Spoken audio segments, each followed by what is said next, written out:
Rasulullah dawuh, hindarilah berbicara setelah sholat isya. Ketika kita habis jamaah sholat isya, terus sholat ba'diyah, setelah sholat ba'diyah, usahakan jangan berbicara dengan siapapun. Karo konco, jadi sampai ngobrol jam setengah 8 bengi, jam 8 bengi ngobrol karo konco, iku hukumnya makruh. Ketok era tau krungu sampean kok kaya sok ngono modele. Dadi dalu ngobrol karo kanca setelah habis isya niku hukumnya makruh. Karena apa? Karena waktu malam itu waktu saatnya kita istirahat dan munajat kepada Allah. Jadi tidur sore habis jamaah sholat isya, sholat ba'diyah, ba'da sholat ba'diyah sholat sunat mutlak, terus tidur itu hukumnya sunnah. Kecuali ngobrolnya sama istri. Ngobrol sama istri setelah habis isya ini hukumnya tidak makruh tapi sunnah. Jadi kofik ngobrol bareng isya neng cakruk kene karo Pak Pra makruh hukumnya Pak. Ngobrol apa ya makruh. Kok guyu ki padha ngobrol apa to ki. Tapi nek ngobrol karo Mbak Nimas sunnah. Apa nih anak-anak wayah turu niku hukumnya sunnah. Itu yang dilakukan Rasulullah. Kenapa? Ini kondisional. Kalau saya dengan uminya habis isya nggak memungkinkan karena mungkin umat membutuhkan, santri membutuhkan, maka waktu yang paling tepat untuk saya ngobrol sama umi itu ya setelah subuh atau sebelum subuh. Kalau habis subuh ngajar ya sebelum jamaah subuh itu ya ngobrol santai.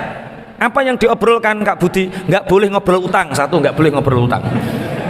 Wong lanang ngobrol utang karo bojo sahwate ilang Pak. Wong wedok ayune ilang, nggak oleh ngobrol utang.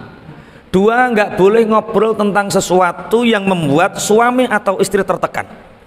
Berarti obrolan ringan-ringan saja. Yo ngayal-ngayal sidik yo ora apa-apa. Wis pokoke ngobrol. Yang penting bangun komunikasi. In time. Jadi tidak keganggu anak, tidak keganggu tetangga, tidak keganggu siapa, usahakan ngobrol. Matikan HP, tatap suami kita, tatap istri kita. Itu yang dilakukan Rasulullah Shallallahu Alaihi Wasallam. Yang kedua, walatoful kalimah. Yang kedua itu latofatul kalimah. Rasulullah itu berbicaranya manis, berbicaranya indah. Cara nek bahasane kene apa? Nek ngomong karo bojo sing alus. Alus karo mesra itu dua hal yang berbeda. Ono sing alus tapi nyelekit. Yah, enten apa mah? Tak sawang-sawang lo yah yo. Jenengan ngriki niku ketingale kok mboten beto napa-napa. Jenengan ngriki rak beto kentol mawon to nggih ngoten. Wi alus tapi nyelekit ngoten niku. Lah latofah itu tidak seperti itu. Latofah itu ya omongane alus terus ngademno ati niku jenenge latofatul kalimah. Di samping itu Rasulullah Shallallahu Alaihi Wasallam niku sering bantu bojone urusan-urusan rumah tangga. Cara sakniki nyapu yo bantu nyapu, nyetrika yo bantu nyetrika. Niki enten sebuah hadis nek niki kula urung patek iso nglakoni iki. An Urwah qala qultu li Aisyah ya ummal mukminin ayu syai'in kana yasna'u Rasulullah sallallahu alaihi wasallam idza kana indaki qalat ma yaf'alu ahadukum fi mihnati ahlihi yakhtifu na'lahu wa yukhitu thawbahu wa yarfa'u dalwahu rawahu Ibnu Hibban.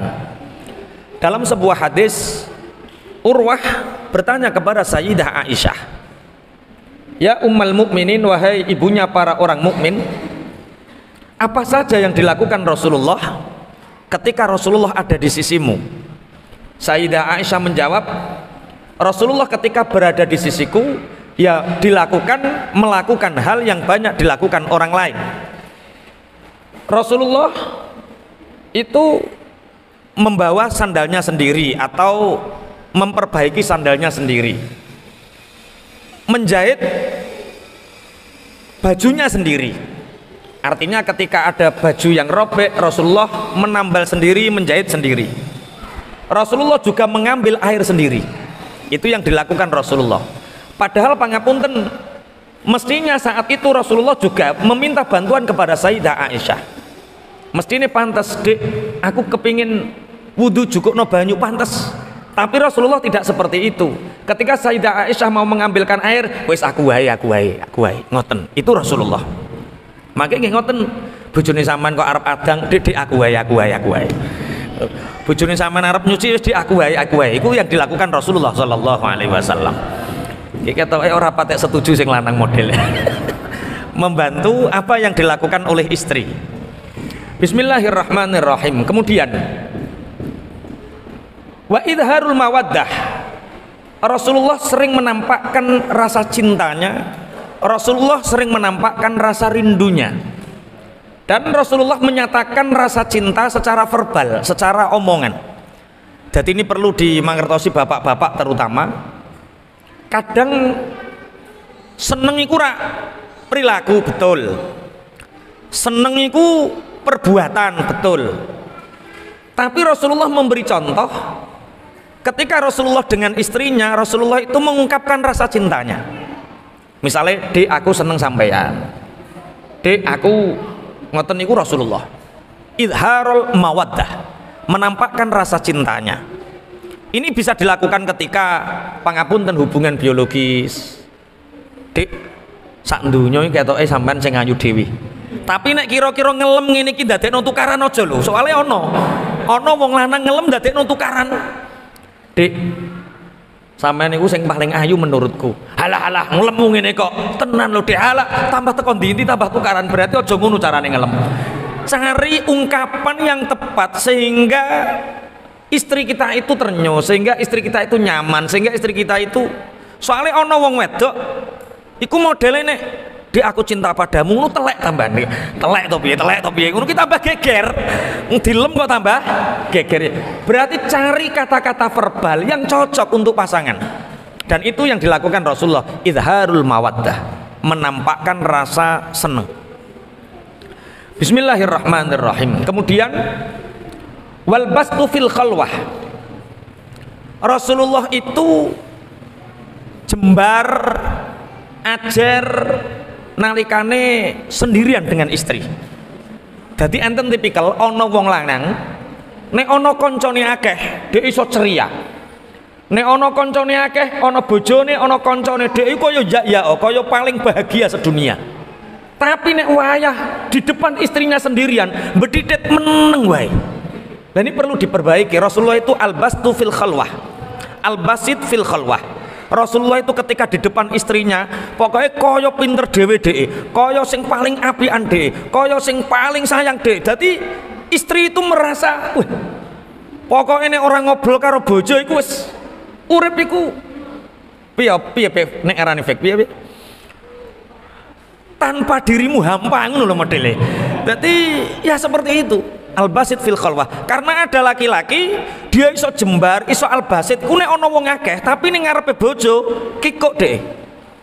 Nah iki dirubah.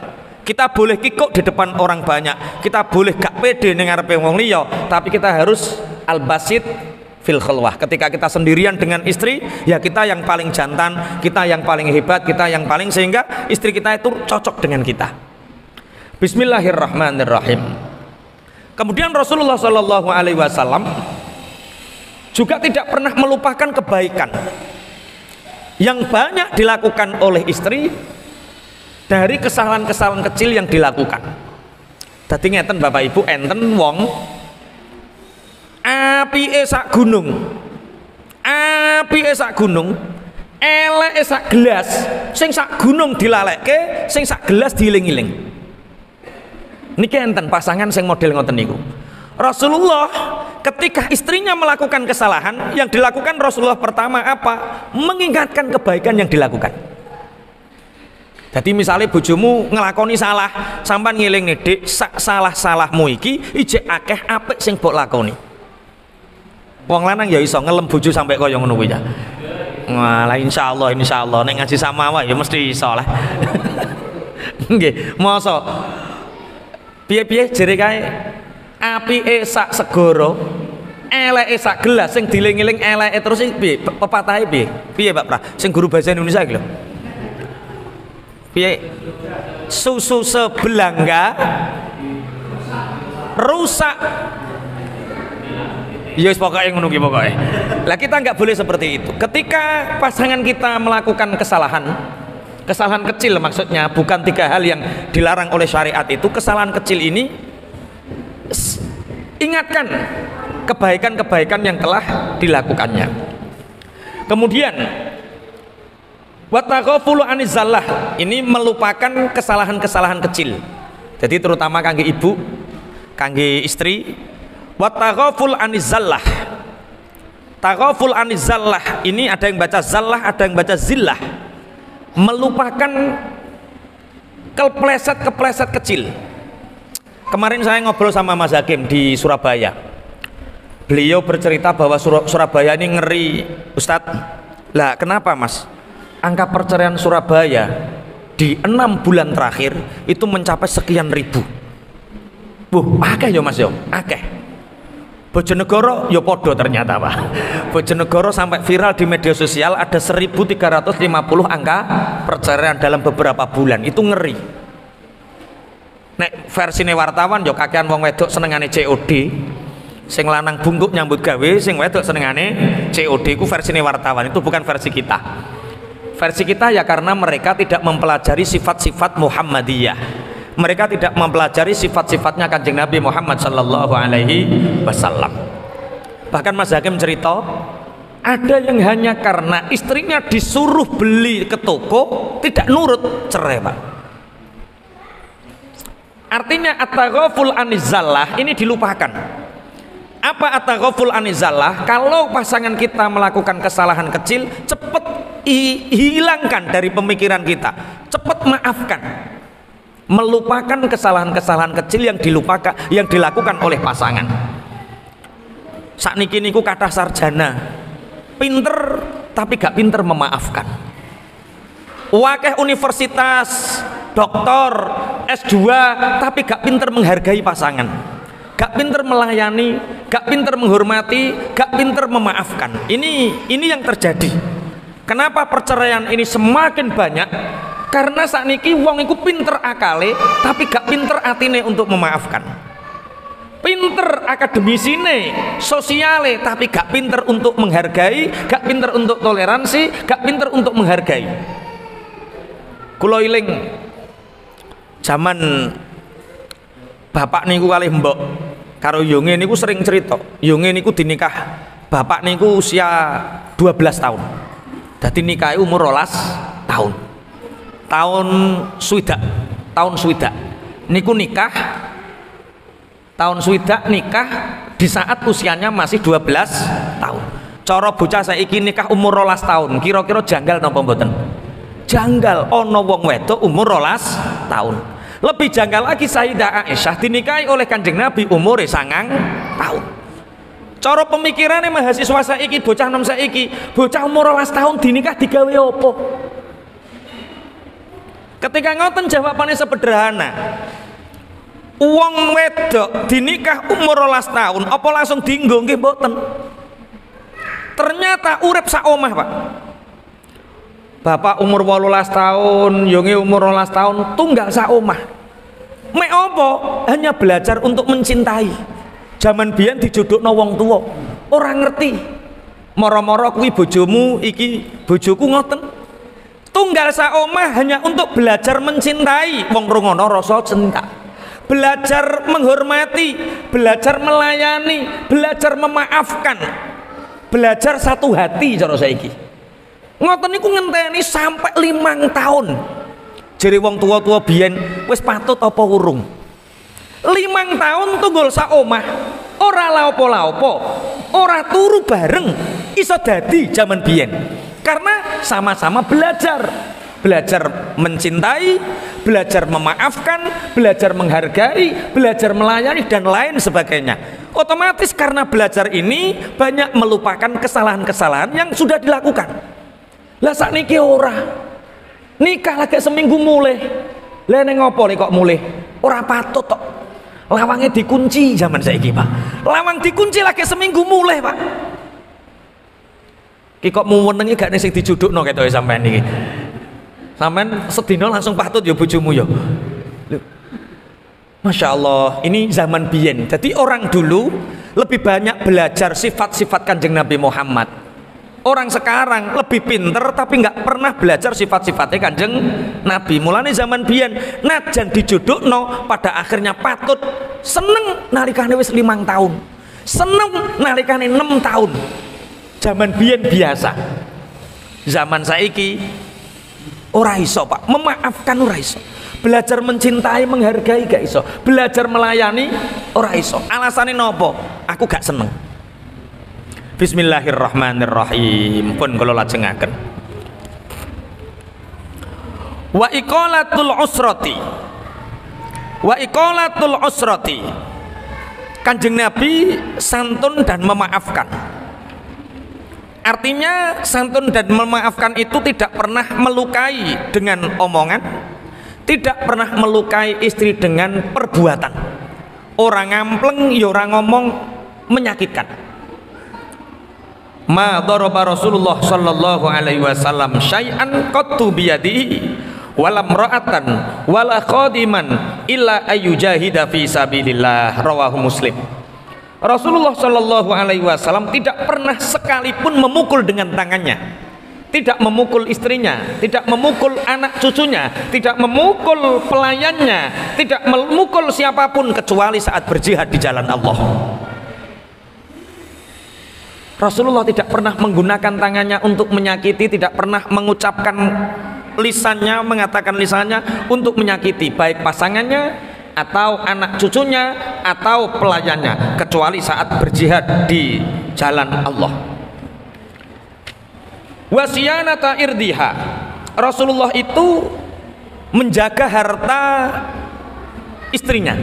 Seorang suami punya kewajiban untuk ikut menjaga harta istrinya.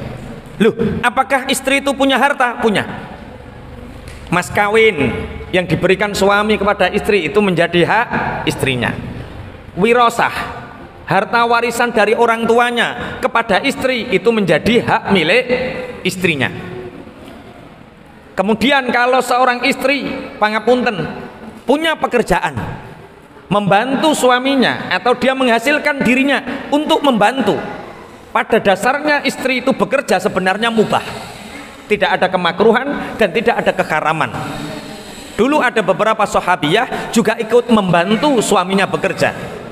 Sayyidah Fatimah Az-Zahra juga menenun, menjahit pakaian yang dari jahit pakaiannya itu mendapatkan upah. Lah upah istri ini otomatis menjadi hak milik istri.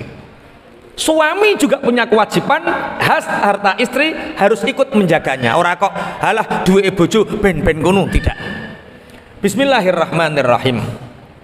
Kemudian Rasulullah Shallallahu alaihi wasallam niku suami yang romantis. Artinya waqillatu mujadalatiha. Rasulullah itu tidak mau berdebat dengan istrinya. Jadi bapak jenengan nek kepingin tiru Kanjeng Nabi, nek bojomu ngajak debat, hindari. Hindari. Kok guyu-guyu sering bantah-bantah Pak sampean? Nggih, hindari. Iya, aja tinggal ngopi lah. Rungokno ae, rungokno dhisik. Wis Dik, durung rungokno neh. Wis Dik, durung rungokno neh. Kok nek wis kesel lagi tinggal. Kok nek mulai digremengi neh. Urung Dik, iya wis tinggal neh, ora apa-apa. Wa qillatu mujadalatiha. Rasulullah itu sedikit untuk enggak seneng bantah-bantahan dengan pasangan, dengan istrinya. Artinya Rasulullah itu mengungkapkan dengan ucapan-ucapan romantis. Bahasanya indah, romantis. Kemudian Rasulullah juga melibatkan istri dalam semua bentuk perjuangan. Bahkan nek teng mriki teng kitab Majmu' Rasail dicatat wa badlul mu'nati bila bukhlin laha. Rasulullah itu memberi biaya hidup tidak pelit kepada istrinya. Jangankan kepada istri, terhadap siapapun Rasulullah tidak pernah pelit. Tapi ojo nganggo ilmu anyar iki fik, dinane ngaji rada anu. Ono pemahaman suami itu tidak dituntut setia, suami itu hanya dituntut tanggung jawab. Lho wis Kofik mampu kakwah pisan ki Pak. Ya aja ngono dhisik.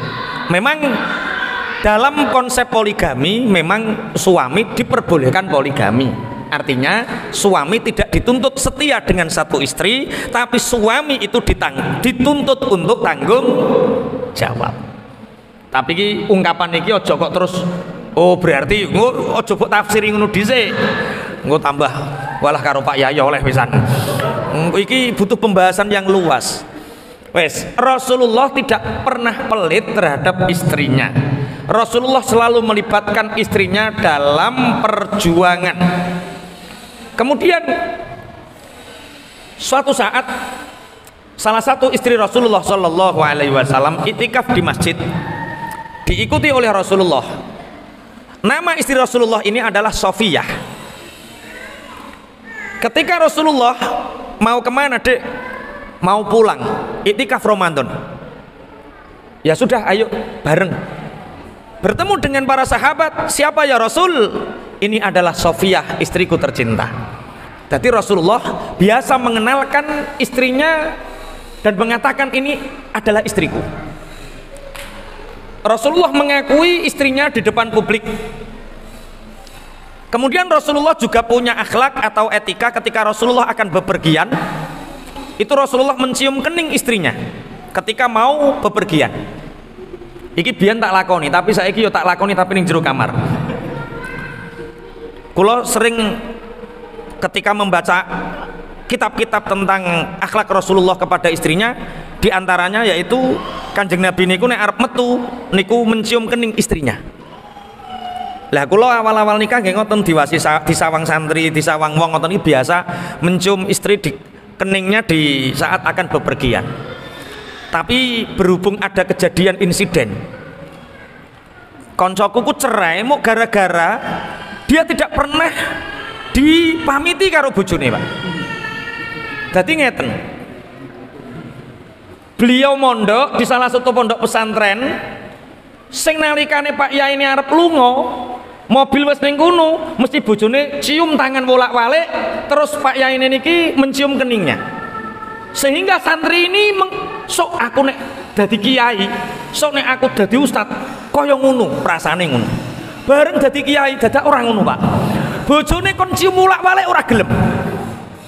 Akhirnya menyesal kecewa.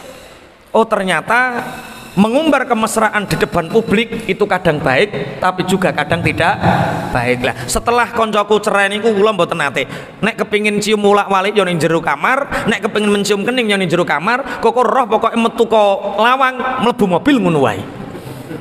Nek sampean kan gak disawang, gak ning sing pingin yo ngono ora apa-apa. Ning ngarep ini ora apa-apa, ning pinggir mobil ora apa-apa.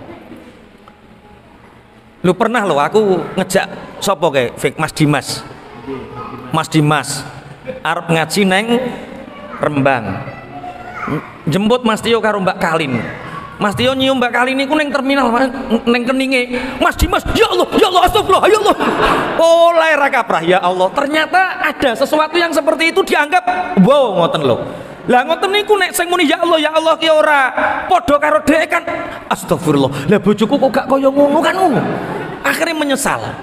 Mulane hati-hati kalau kita mengumbar kemesraan di depan publik, kudu hati-hati. Nek eneng sing merasa punya istri musibah iya. Wes bojoku kok gak kaya ngono lho maksudnya. Pun Rasulullah mencium istrinya ketika hendak safar. Kemudian wa ikramu ahliha, Rasulullah itu juga memuliakan keluarga dari si istri. Jadi kalau kita gelem karo sing wedok, ya awake kudu gelem bapak ibuke, ya gelem ponakane, ya gelem dulur-dulure. Aja gelem bojone tok tapi ora gelem liyane. Sayyidah Aisyah juga menceritakan Rasulullah ketika sendirian niku sering tidur di pangkuan istrinya. Niki gampang lakonane iki. Dadi engko teko omah, "Dek, ini ngapa? Ndang lungguh to, Dek, aku pengen Bu." Nggih. Rasulullah sering tidur di pangkuan istri. Kemudian Rasulullah Shallallahu alaihi wasallam juga menerima kekurangan istri. Wa dawamul wa'di al-jamili. Rasulullah selalu memberikan harapan-harapan yang indah. Lah iki termasuk etikane Bapak nalikane kita ngobrol karo bojo, etikane yaiku wa dawamul wa'di al jamil, memberi harapan positif, memberi pembicaraan positif kepada istri. Dek kepingin haji, ya pingin le Mas, masa gak kepingin, tak daftarno ya. Ayo to Mas, tapi gung saiki. Sok dongakno muga-muga nang cepet iso daftar haji. Itu jenenge dawamul wa'di al jamil. Selalu memberi harapan positif, memberikan harapan positif, harapan-harapan keindahan. Niku nek ngobrol karo bojo. Kemudian wasiddatul ghirati 'alaiha. Rasulullah selalu memberikan rasa semangat kepada istri. Orang ngendoni tapi selalu memberi apa? Semangat.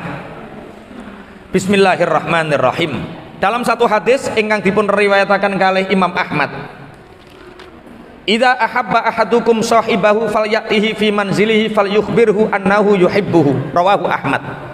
Ketika kita mencintai seseorang dari saudara muslim kita, datangi rumahnya dan katakan, aku mencintaimu sebagai seorang muslim, aku akan membantumu. Ini seorang yang dua muslim saling mencintai karena agamanya Allah. Begitu juga ketika kita dengan pasangan kita, dengan suami kita, dengan istri kita. Kalau kita mencintai istri kita, maka datangi dia dan katakan, dek aku seneng sampeyan karena Allah, dek aku seneng sampeyan karena takjak melaku neng dalane Gusti Allah. Itu keterangan dari kitab Majmu'ur Rasail yang dikarang oleh Imam Al-Ghazali, bagaimana etika Rasulullah, adab-adab Rasulullah dengan istrinya.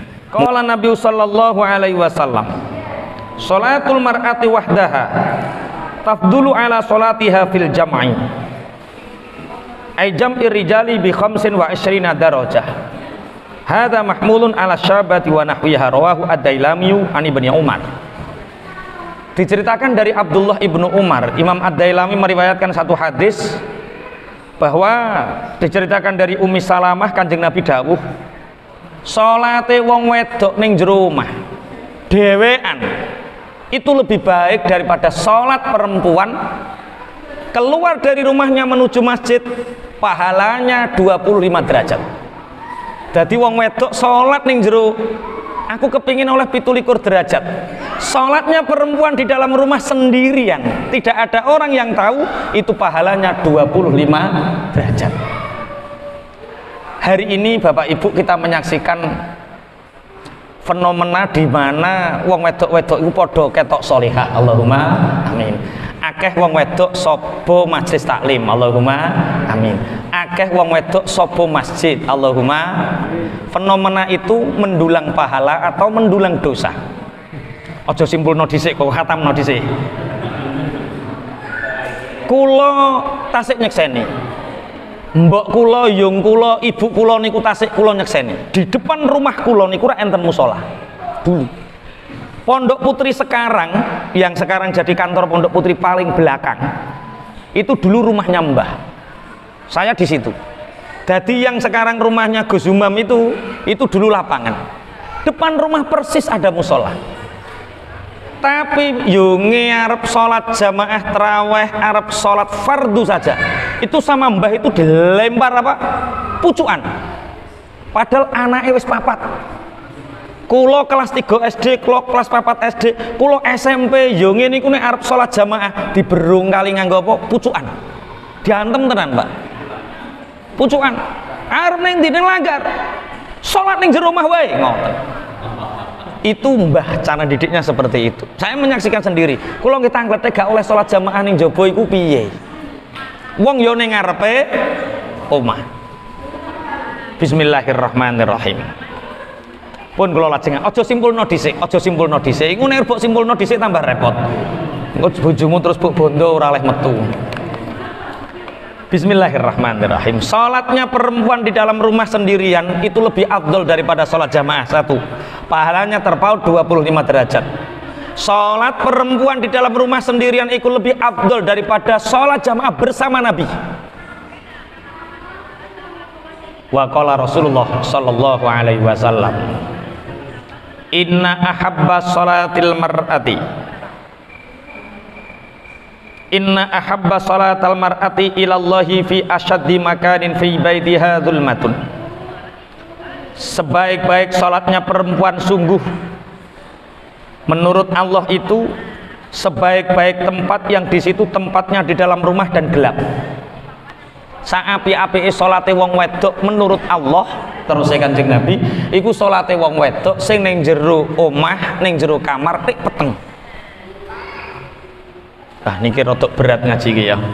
Wa qala Rasulullah sallallahu alaihi wasallam, innal mar'ata takhruju min baitiha wa ma biha ba'sun alwawu lil hal wal halu laisa biha dararun fayastashrifuha asyaitonu. Niki pun mulai kenapa ada larangan perempuan untuk sholat jamaah di dalam masjid. Fayaqulu la tamurrina ala ahadin illa ajabathu wa innal mar'ata la talbisu thiyabaha fayaqulu ahluha aina turidina fataqulu a'udhu maridon au asyhadu janazatan au usalli fil masjid wa ma abadat imra'atun rabbaha mithla an ta'budahu fi baitiha. Kanjeng Nabi Muhammad sallallahu alaihi wasallam dawuh, sungguh ada perempuan, istri maksudnya, keluar dari rumahnya, kemudian wa ma biha ba'sun, dan dia tidak punya masalah, tidak ada bahaya apapun, tidak ada fitnah, tidak ada bahaya apapun yang mengancam dia keluar dari rumah, niatnya ibadah. Kemudian fayastashrifuha asyaitonu, kemudian ketika ada keluar perempuan ini dari rumahnya, maka setan itu melotot matanya memandang perempuan ini.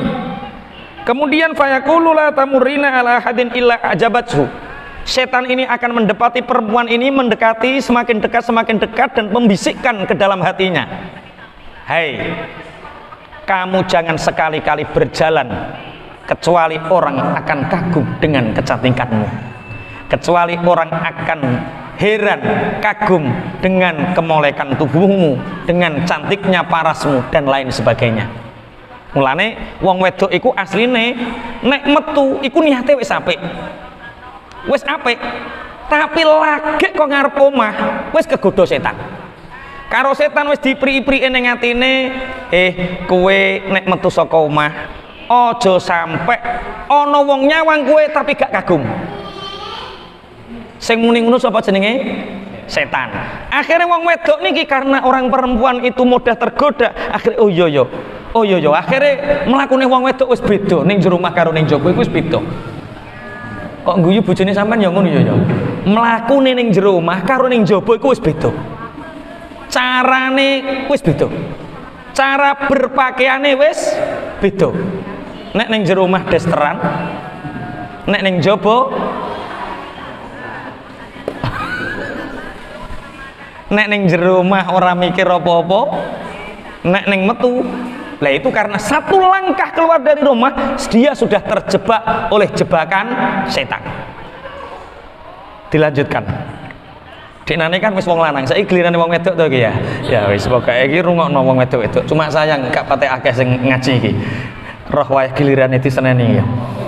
Setan muni ngene, la tamurina la ahadin illa ajabathu. Kowe aja mlaku ngliwati wong kejaba wong iku akan heran dengan kecantikanmu.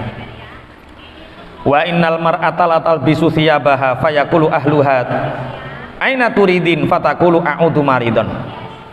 Sungguh ketika perempuan memakai pakaiannya, kemudian suaminya bertanya, "Dek, kok kamu menggunakan pakaian yang indah mau kemana?" Maka dia menjawab, "A'udhu maridon, aku ingin menjenguk orang sakit."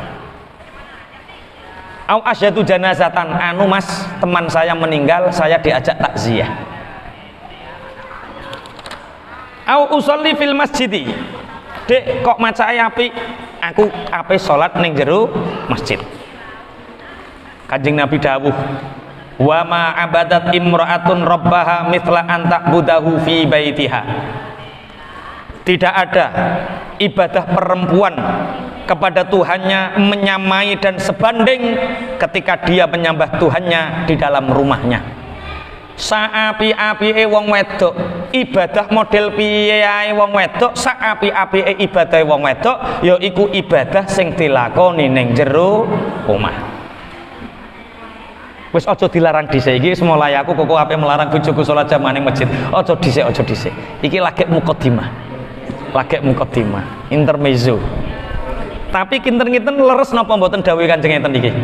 Dawuh Kanjeng Nabi ngeten iki leres napa mboten? Perempuan itu ketika keluar dari rumahnya satu langkah sudah tergoda oleh setan.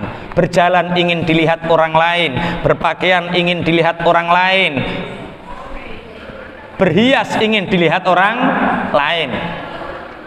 Wa an Abi Muhammad Asy-Syaibani annahu ra'a Abdullah yakhruju an-nisaa minal masjid yaumal jumu'ati fayaqulu ukhrujna ila buyutikunna fadzalika khairul lakunna rawahu at-Tabrani fil kabiri. Ada satu kisah. Suatu saat Rasulullah Muhammad sallallahu alaihi wasallam melihat Abdullah ini di dalam kitab Al-Kabir atau Tabrani ini ada perempuan keluar dari rumahnya untuk melaksanakan sholat Jumat. Kemudian niki enten Abdullah ibnu Syayyab. Abdullah ibnu Syayyab ini menceritakan bahwa dia melihat ada seorang wanita keluar dari masjid dari sholat Jumat. Wa yaqulu ukhrujna ila buyutikunna. Abdullah ibnu Syayyab ini mengatakan, hai perempuan, keluar kalian dari masjid, pulang kalian ke rumah kalian. Dadi ana wong wedok-wedok pingin sholat Jumat. Oleh Abdullah ibnu Syayyab, beliau adalah sahabi, orang yang menangi Kanjeng Nabi, orang yang ngerti pendidikannya Kanjeng Nabi. Ana wong wedok salat Jumat ning masjid, oleh Abdullah ibnu Syayyab diusir. Ukhrujna ila buyutikunna, keluar kalian dari masjid menuju rumah kalian. Fadzalika khairul lakunna, salat di rumahmu, zuhur sendirian di rumahmu itu lebih baik daripada salat Jumat di masjid berjamaah. Bapak Ibu, hari ini kita bisa menyaksikan banyak sekali wanita-wanita yang sholat Jumat. Bagaimana menurut madhab Imam Syafi'i kalau kita ngaji? Kalau menurut pandangan Imam Syafi'i, yang paling utama orang perempuan itu sholat zuhur. Tapi kalau sholat Jumat apakah boleh? Sekedar boleh bagi siapa? Bagi orang yang sudah Aisyah, bagi orang yang sudah tidak haid, usia 63 tahun. Kalau masih di bawah 63 tahun, 55, 57, tolong tetap sholat zuhur di dalam rumah.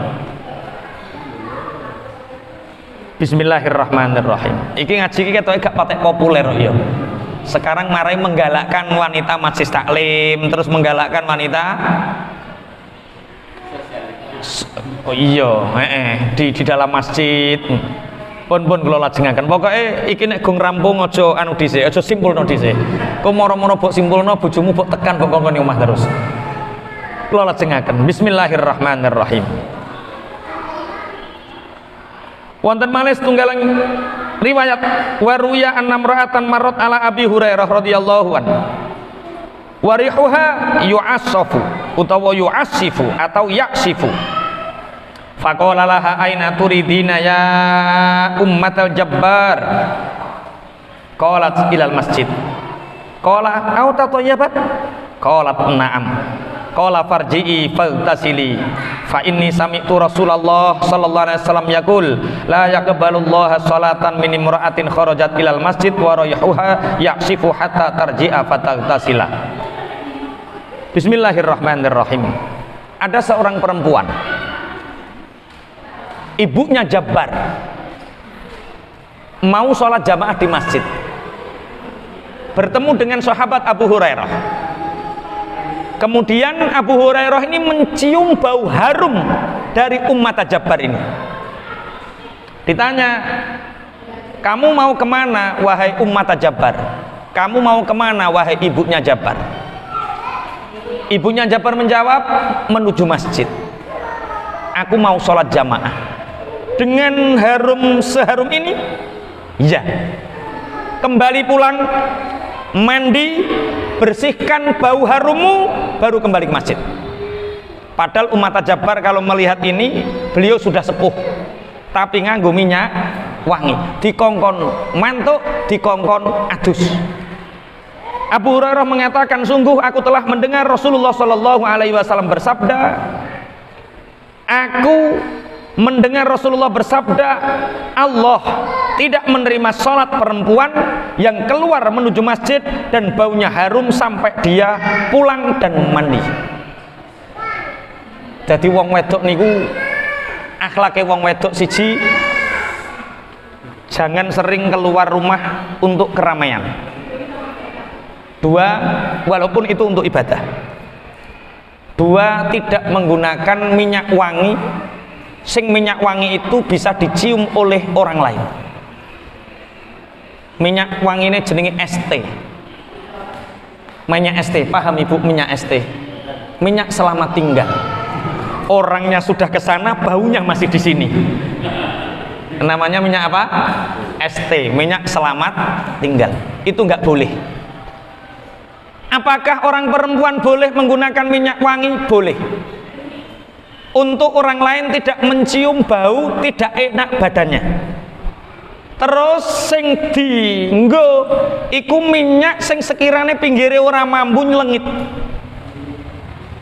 Terus tidak mengandung ingin mencium lagi. Oleh, tapi nek iso pinggirmu ojo ngambu wangine. Sampai seberapa batasannya engko sampean ngerti dhewe batasé, terutama sing lanang-lanang kudu juweh. Apa kok wah bumbu iki lho. Kurangi. Ganti kelambi, kurangi. Kok mbok cium nek kok sak meter kok cek mampu. Kurangi, ganti kelambine, kurangi. Sing dienggo eksperimen kudu sing lanang. Jarak 1 meter. Piye bi? Orang mampu. Oh ya wis, berarti sing mampu sampean dhewe, sing penting kancamu gak terganggu. Ini riwayat dari Abu Hurairah ketika ada seorang perempuan yang menggunakan minyak wangi, sing minyak wangi ini bisa dicium oleh orang-orang sekitarnya. Saiki wis akeh terjadi apa urung yo ngene iki? Sing paling contoh gampang yo minyake sing ning pesawat iku jenenge apa? Pramugari, wonge 2 meter ambune jek ning kene, Pak. Nah, iku aja tiru, ngono ki sing ora oleh. Sebisa mungkin perempuan bisa menjaga jangan sampai orang mencium bau harum kita.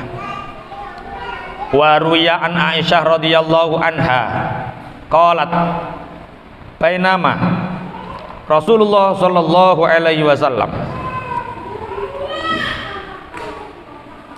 Niki enten malih. Bainama Rasulullah jalisun fil masjidi idza qalat imra'atun, kemudian masuk seorang perempuan mim Muzainah, ditasghir dari kabilah Muzainah, taraffala fi zinatin laha utawa turaffilu fi zinatin laha fil masjidi. Faqala Nabi sallallahu alaihi wasallam, ya ayyuhan nas inhau nisa'akum an lubsiz zinah wattabakhtari fil masjid fa inna bani Israila lam yul'anu hatta labisa nisa'uhum az-zinah watabakhtaru fil masjidi. Diceritakan dari Sayyidah Aisyah radhiyallahu anha, Sayyidah Aisyah berkata bahwa suatu saat Rasulullah Shallallahu alaihi wasallam sedang duduk di dalam masjid. Tiba-tiba masuk seorang perempuan dari kabilah Muzainah. Yang kabilah Muzainah niki bi fathil kha ay tutilu thiyabaha,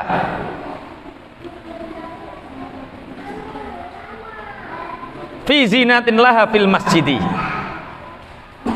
Perempuan ini adalah kabilah dari Bani Mudhar. Dia adalah Muzainah ibnu Ad bin Tabikhah bin Ilyas bin Mudhar. Perempuan ini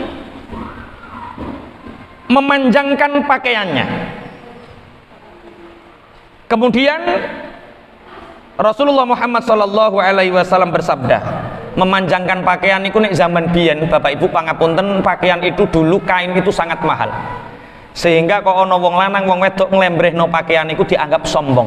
Jadi menggunakan perhiasan yang banyak menuju ke masjid.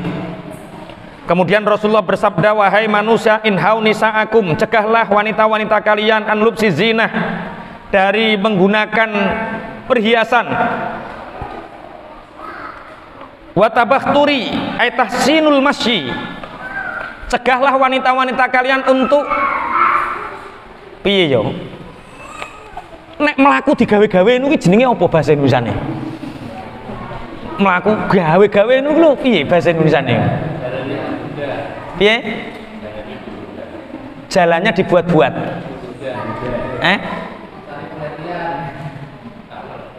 Jalan mlakune tapi kanggo golek perhatian. Kok ana wong wedok mlaku ning jero masjid utawa menuju masjid, dia banyak berhias, kemudian jalannya dibuat-buat, cegahlah. Karena apa?